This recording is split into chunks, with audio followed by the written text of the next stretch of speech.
You pick up your phone. You didn't decide to. Your thumb just moved.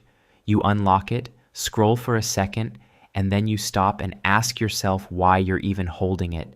This happens dozens of times a day. Most people call it a bad habit, but the real answer is far stranger. Your brain isn't broken. It's doing exactly what it evolved to do in a world it was never built for. Start with a simple question. What is your brain actually looking for when you check your phone? Not messages, not likes, not news, information. Specifically, new information. Your brain is a prediction machine, constantly trying to guess what happens next, and every guess it gets right or wrong changes its internal chemistry.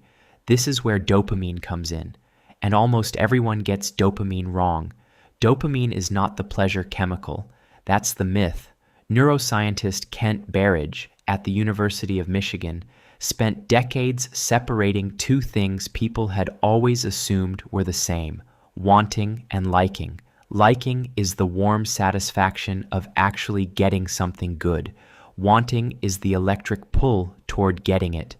Berridge's research on rats showed you could knock out their ability to feel pleasure entirely, and they would still frantically pursue a reward.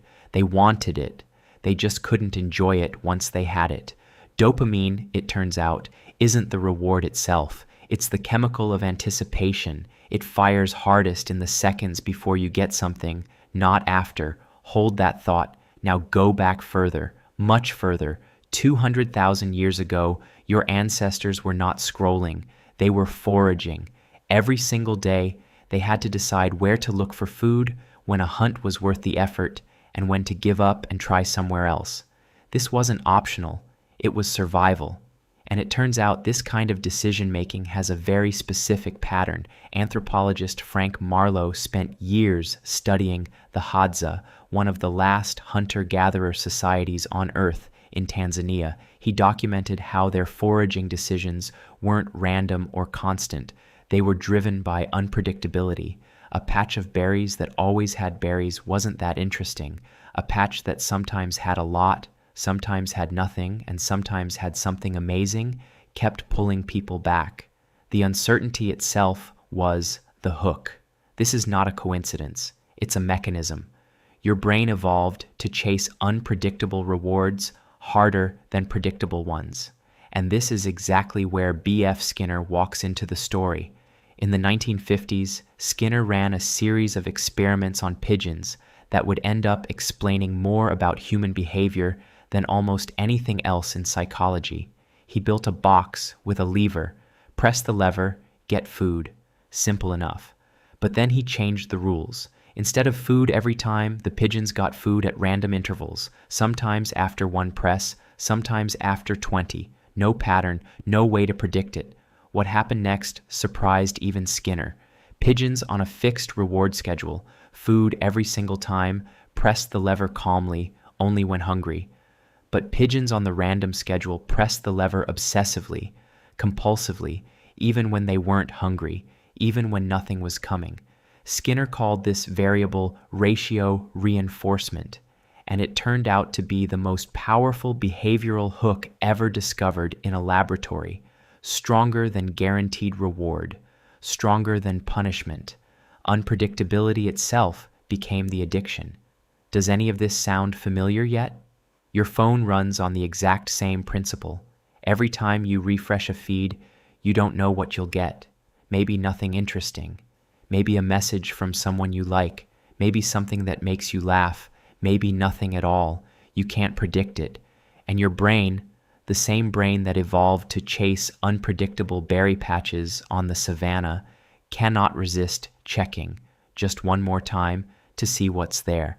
This is where the two threads come together. Kent Berridge showed that dopamine drives wanting, not satisfaction. Skinner showed that unpredictable rewards create the strongest compulsion to keep checking.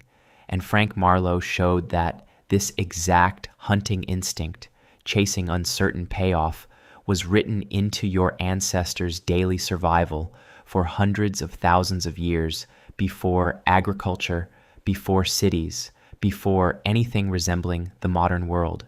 Your phone didn't invent this loop, it found it. Then it optimized it. Every notification is a variable reward. Every scroll is a foraging decision. Every red dot on an app icon is a signal your ancient brain reads as a berry patch. And it doesn't matter that you know rationally that there's probably nothing important there. Rational knowledge doesn't override 200,000 years of instinct. Your prefrontal cortex, the part responsible for logic and self-control, is simply outmatched by a reward system built for a much older, much slower world. Here's the part that makes this even stranger. In the ancestral environment, this foraging instinct had a natural limit. There were only so many berry patches, only so many hours of daylight, only so much energy to spend searching before exhaustion or danger forced a stop. Uncertainty was bounded by the physical world. Your phone has no such limit. The berry patch is infinite. It refreshes forever. There is always one more scroll, one more post, one more possible reward, waiting just past the one you already checked. The mechanism that once helped your ancestors find enough calories to survive the week is now running, unbounded, against a feed engineered by people who understand Skinner's experiments better than most psychologists do. This raises an uncomfortable question. If wanting is separate from liking, and your phone triggers wanting far more than it delivers liking, what does that mean for how satisfied you actually feel afterward? Ask yourself honestly, after 20 minutes of scrolling, do you feel fulfilled, or do you feel a strange, flat kind of nothing? That flatness is Berridge's research playing out in real time. You were chasing anticipation, not reward. The dopamine fired on the way in, not after. You got the wanting. You rarely get the liking. This isn't a story about willpower. It's not that you're weak or undisciplined. Framing it that way misses what's actually happening. You have a foraging brain living inside an environment of infinite, engineered uncertainty. The mismatch isn't a personal failure. It's an evolutionary trap, and it would catch almost anyone placed inside it. Understanding this doesn't make the pull disappear, but it does change what you're looking at. The next time your hand reaches for your phone without your permission, you're not seeing a bad habit. You're watching 200,000 years of foraging instinct, hijacked by a variable reward schedule Skinner accidentally discovered in a pigeon box, running on dopamine circuitry that was never built to be liked, only to want. Tonight, when you feel the pull to check one more time, notice it, not with guilt, with recognition. That pull is not new, it is not weak, it is ancient, efficient, and older than language itself. Your ancestors used it to survive on an open plain, scanning for the next patch of food in an uncertain world. You are still scanning. The plane just got a screen.